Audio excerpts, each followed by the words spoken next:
Right, so the title of the video, I feel like that would be prudent to address right away. As I'm getting these notes. In Ohio, last time I talked about there being a train that got derailed.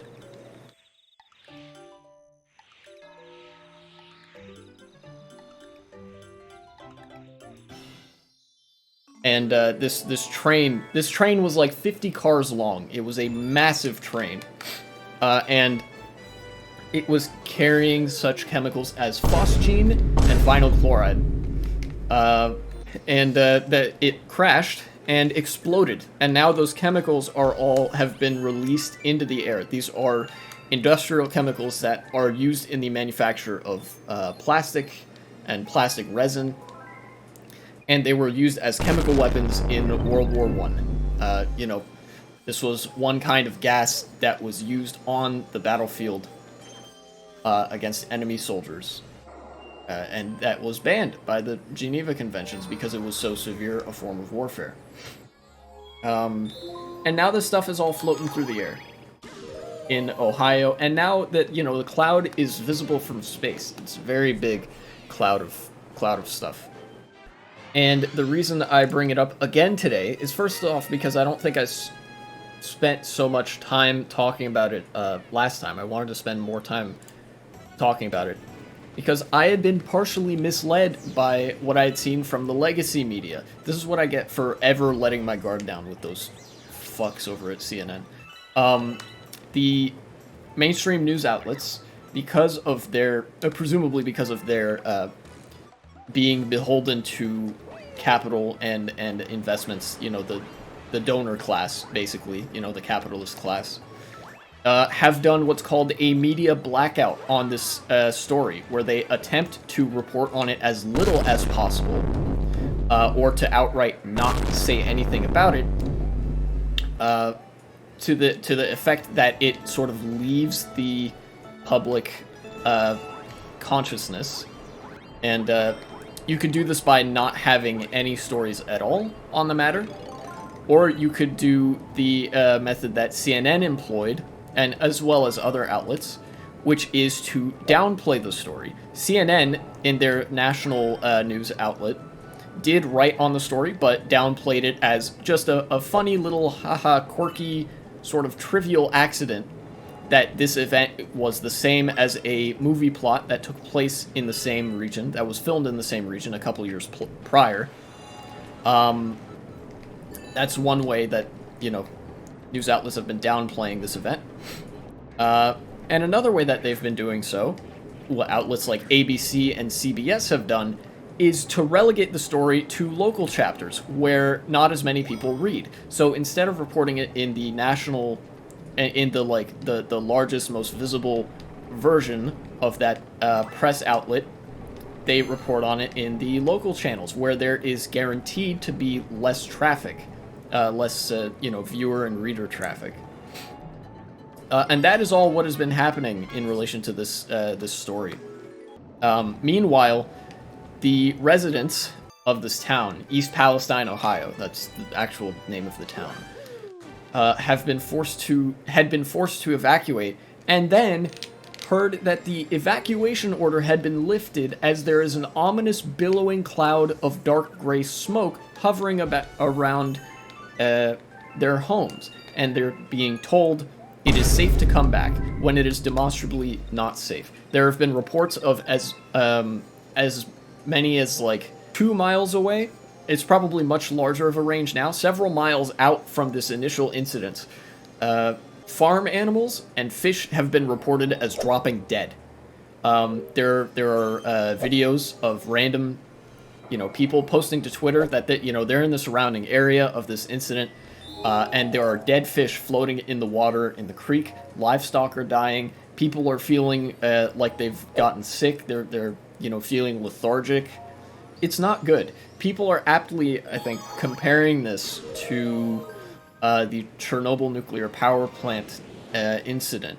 Chernobyl 2, as it were, where you have this big disaster and a big old government and media cover-up, because that's another part that I didn't mention. Reporters, journalists that have been attempting to report on this issue in the surrounding area, trying to report that it's not contained, it's not safe, have been arrested. Reporters are being arrested for covering this.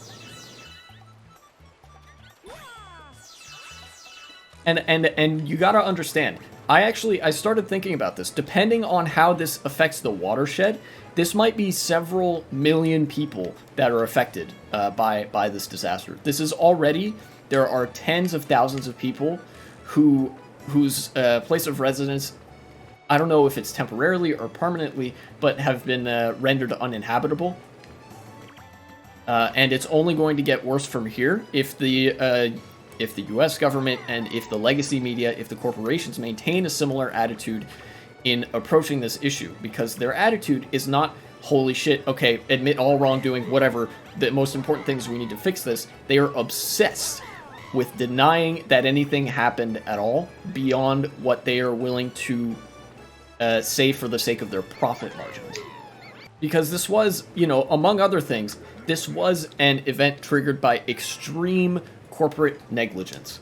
The rail unions back in late last year had been trying to organize a strike against the rail companies for better working conditions for the rail workers, because the shifts were too long, the crews were too small, the trains were too long.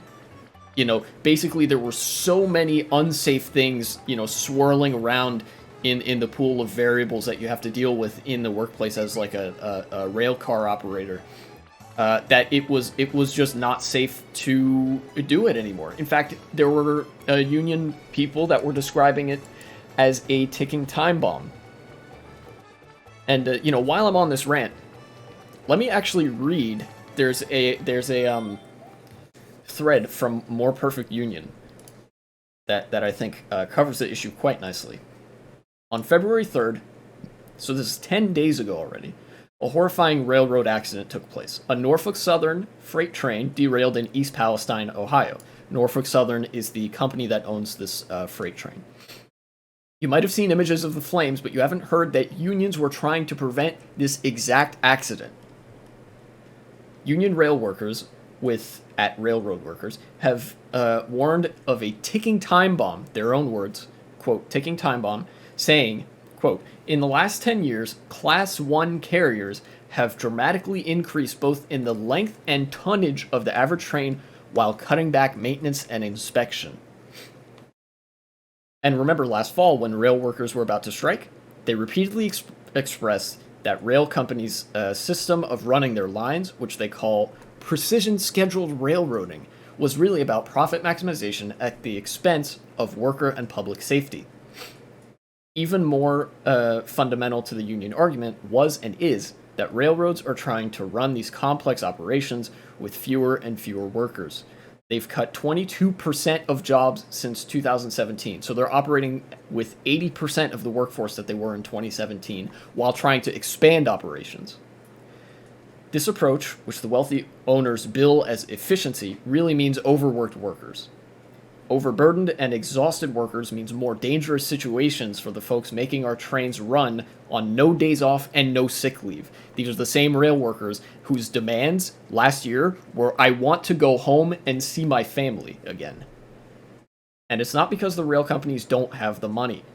Norfolk Southern, the company running the trains that derailed in East Palestine with toxic chemicals on board, brought in over $12 billion in revenue last year. A record profit.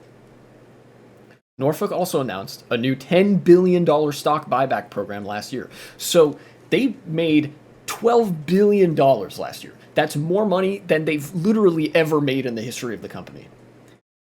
And $10 billion of that, they said, we're going to use to inflate our own stock price so we can get more money next year. Something which, by the way, was illegal until the Reagan administration changed it in the 1980s.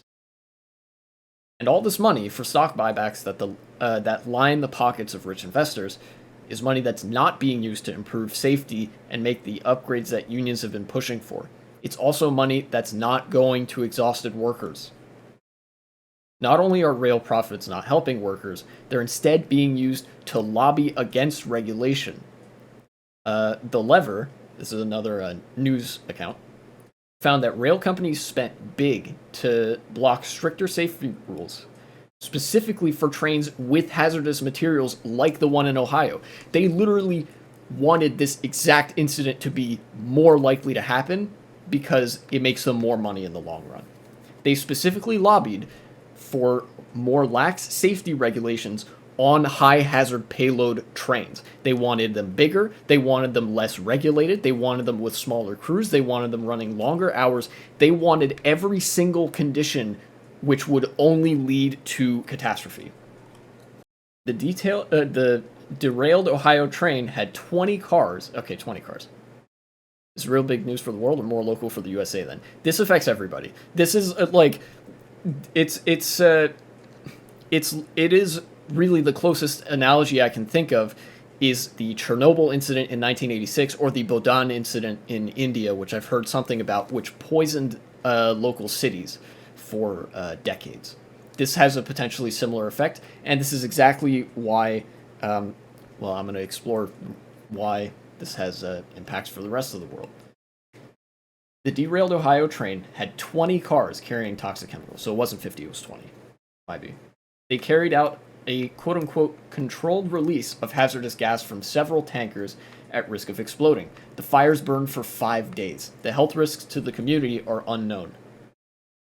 So when a train derails and we see images of balls of fire in the sky over Ohio, no, it's not just a freak accident. It's a systemic problem with lucrative railroad companies putting profit over people again and again. And know that there are answers. Union railroad workers have been clearly stating them repeatedly, especially last fall when their labor struggle grabbed national headlines, but also before and after.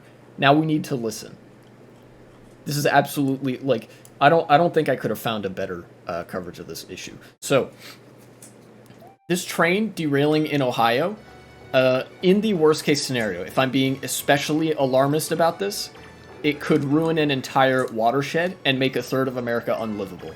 Granted, I don't know that it's that bad, but at the very least, it's probably going to make this town, East Palestine, Ohio, and the surrounding area uninhabitable for several years, potentially even decades. People are going to have to relocate. There's going to be an internal refugee situation of tens of thousands, potentially even hundreds of thousands of people in the Midwest that obviously the legacy media is not going to frame as such because they have a vested interest in not discussing this issue. Because these rail companies contribute a significant amount of money to politicians, to media corporations, to, well, everything. They invest in a lot of stuff. And this means that, well, on a extremely crass level, this means that the market is fucked, kind of, in some senses, and that the basically the U.S. is once again the laughingstock of the rest of the world. But this is what liberalization gets you. This trend in the United States is only unique in how far it has come here versus other places. There are other countries that are in backslide right now that have more of a welfare state to begin with than we did in America. And they will eventually reach this sort of quasi-end state, the way that the United States has, if people aren't vehement in defending public services from privatization. And this belies the central problem that I and pretty much every other leftist has with capitalism, is that this kind of catastrophe is inevitably going to happen.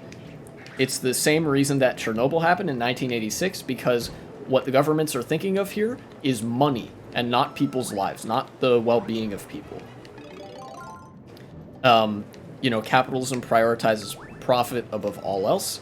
You might say it's kind of weird that I'm analogizing the Soviet Union to this. Not really. The Soviet Union was just a slightly different kind of capitalist, and they called it communism. It wasn't actually communism. I could go into that, but I won't. The entire slew of U.S. institutions are bought and paid for. Like you see, news media, the fucking federal government, the police, It's a real late-stage capitalism moment. So this is every potential culpable institution, every big player that you can think of, is partially at fault for this. This is why, as even though I'm forced to support in some ways the Democratic Party because they are a preferable alternative to the Republican Party, they are still at the end of the day a neoliberal political party and will prioritize business interests over the workers almost without fail, unless you stuff the party to the brim with socialists and social democrats. And then, you get maybe more of a 50-50. But the incentive structures that exist in the United States, the capitalist market framework that we have, incentivizes the kind of behavior that leads to this.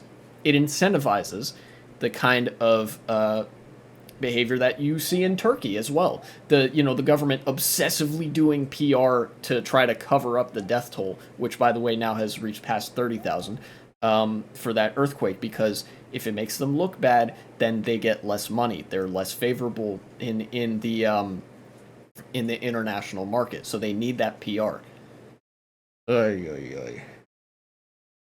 In fact, depending on which way the winds are blowing, the literal winds are blowing, this could affect some places in Canada as well. Like I said earlier, the cloud is visible from space. Jeez, sorry, I've kind of burned myself out on that rant there in particular. And I don't know who needs to hear this. I don't know, if there's anybody out there that I can reach by saying this, but corporations are just evil. According to the definition of evil, corporations are evil. Evil basically means that you have an axiomatic and, almost irreconcilable difference of opinion. So, corporations, at the end of the day, the one thing that they care about most is money, right? All else is secondary to them. That is their axiomatic value. That's the axiomatic value that's prioritized in a capitalist system. But individual people, like you and me, our axiomatic values revolve around people's lives being good. And people, people being able to live happily. Basically people over profits, where corporations believe in profits over people. By the definition of evil, this makes them evil. No matter how good of a person any individual person in the corporation might be on their own, when they are beholden to the rules of a corporation, they do evil things because that's incentivized.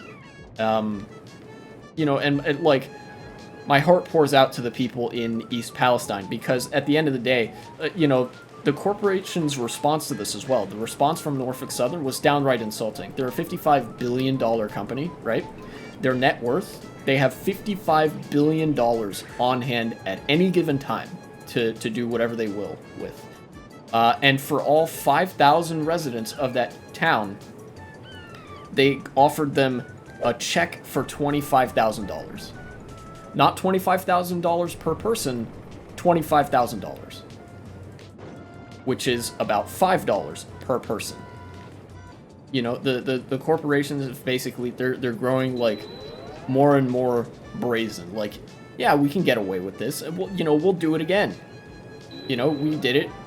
We cut all these safety rules and squash the efforts of unions to make things less safe, and we created a massive disaster as a result of conditions on the railroad being less safe. And we have no regrets. Fuck you. We'll do it again. Absolutely unforgivable. And the worst part for me, one of the things that makes this so scary is that is not necessarily the event itself, right? The event itself is really bad. But what's even worse is that the news media have a vested interest in not honestly covering it. All the coverage I've seen are either trying to kick it down the chain to a place where the story is harder to find, or to cover the story on on their main news website, like CNN or whatever, but downplaying it to make it seem less bad than it obviously is. So basically, for all I know, we are actually in the beginning of a second Chernobyl incident, or something that poisons an area of the country for decades to come. I think I'm noticing a pattern, and that pattern is just that it really sucks to live in the U.S. Oh, actually, there is one more. There is one more thing that I want to read regarding the talking about the whole. Oh, yeah. Here's another tweet. This actually verifies what I was saying. Holy shit, that's a lot of people. Oh god. Oh god.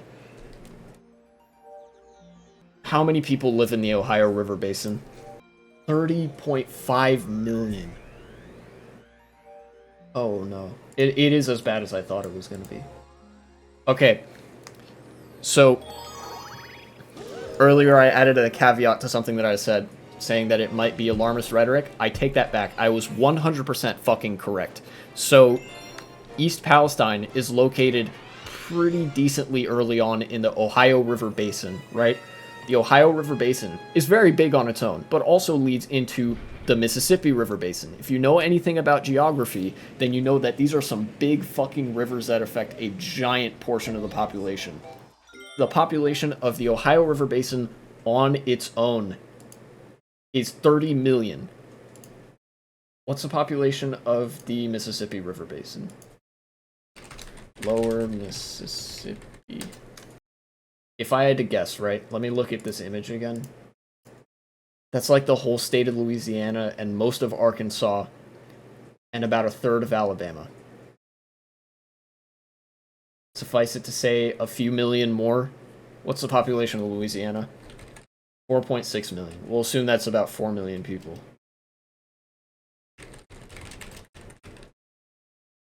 $3 million, so that's probably, I don't know, we'll say 2.5. So 6.5 million extra. We're talking about almost 40 million people here that would be displaced by this. Jesus. So, as a result of corporate lobbying to make conditions less safe, to try to hand over fist make as much profit as possible, and as a result of the government being beholden to those same corporations and squashing the efforts of unions to try to make working conditions more safe, we are now experiencing a catastrophe that could actually have similar levels of danger to the original Chernobyl disaster, affecting watersheds that are home to tens of millions of people. I'm not exaggerating when I say that about 10% of the United States population could be displaced by this. This could affect about 10% of every single person living in America. The population of the United States is about 350-ish million, and this affects a little bit more than 35 million people, because we're talking about the entire Ohio River Basin and the entire lower Mississippi Basin. That's one leading into the other. And if it's bad enough, it could percolate into the Gulf of Mexico.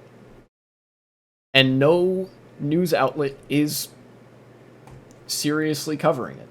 They're only offering the most tepid, small time coverage bullshit to this incident, which is absolutely insane.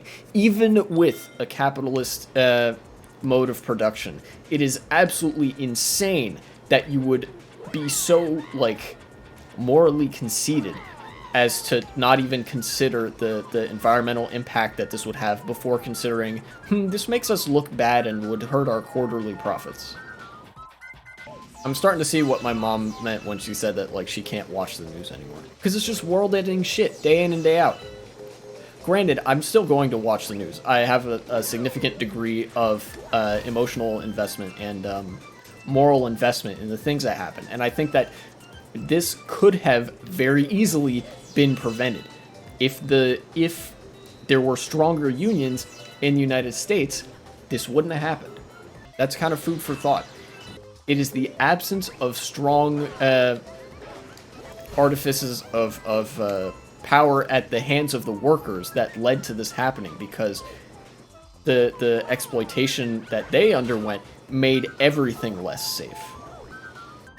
Now, the one thing that I can offer for like American viewers out there is that, you know, I know I said that both parties are beholden to the interests of the corporations, and that's true. Both Democratic and Republican are almost completely bought out by corporate interests. However, there's a significant caveat to be added there, which is that Republicans are immovable in their basically ideological adherence to straight up evil. Right? I've talked about the insane lengths that they go to justify anti-trans legislation that literally helps nobody and hurts a minority of a minority, like sexual minority, and is basically like meant for as many trans people as possible to stop existing. But the Democrats are feckless enough that you could feasibly hold their feet to the fire over this. You know, is this leftist infighting? No. The Democratic Party is not a leftist institution. I wouldn't really consider this lefty infighting. Because this is an aspect in which they are not acting as a left-of-center body. Given the silence of the Biden administration on this and their complicity in creating the conditions that led to this disaster happening. And I think, I hate to bring it to electoralism because, again, that seems kind of crass. But really, one of the best things that we can do here as, you know, in America is to put forward the most progressive candidates possible that will err on the side of unions rather than on the side of corporations. Because if we have government officials and a government that is more willing to lend credence and influence to workers' unions instead of to the companies that they are in opposition to, then we are almost infinitely less likely to have crises like this. You could very easily write part of a book or an article or a manifesto of some kind exploring the degree to which this flies in the face of all of the values that liberalism purports to represent. Values of freedom, values of choice and individual autonomy. Here we have, you know, basically here we have said that this is what all we prioritize, but if we take a look at the real world impacts of the actions of these corporations and the way in which they operate, you know, we can very clearly see here that it is antithetical to the promises of the liberal philosophers, you know, ye back in the day.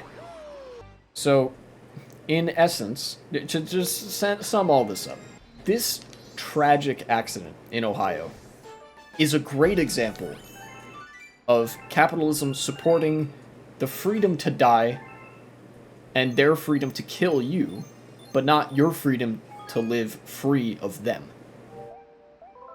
That is what they mean by freedom.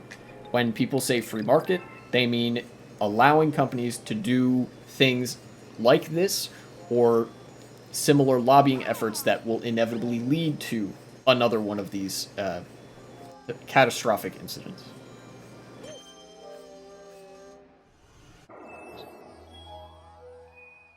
Okay, now cut the segment for real, future me. Hey guys, editing Y2K here. Now I know what you're thinking. It's the end of the video, what are you doing here? Well, the same day that stream happened, actually right as I was beginning the stream, another story came out about another train derailment, this time in the Houston area, complete with more than 20 rail cars carrying hazardous materials in another major rail company which was in danger, quote unquote, of being subject to a rail union strike in 2022 until the Biden administration came and saved the day by signing a bill into law that illegalized that strike. So, thanks, Joe Biden. Anyways, all that to say, not like 90% of the details from the East Palestine train derailment apply to the Houston derailment. And that's the big takeaway, is just corporations are greedy, they'll make money hand over fist, they don't care about human life. And this was one of the first videos that I've done where I've done a little bit more like strictly journalistic content. If you like that, you want me to do more of that, support the channel. If not, please support the channel anyways. I'm trying to do this full time and it's hard. Anyways, see ya.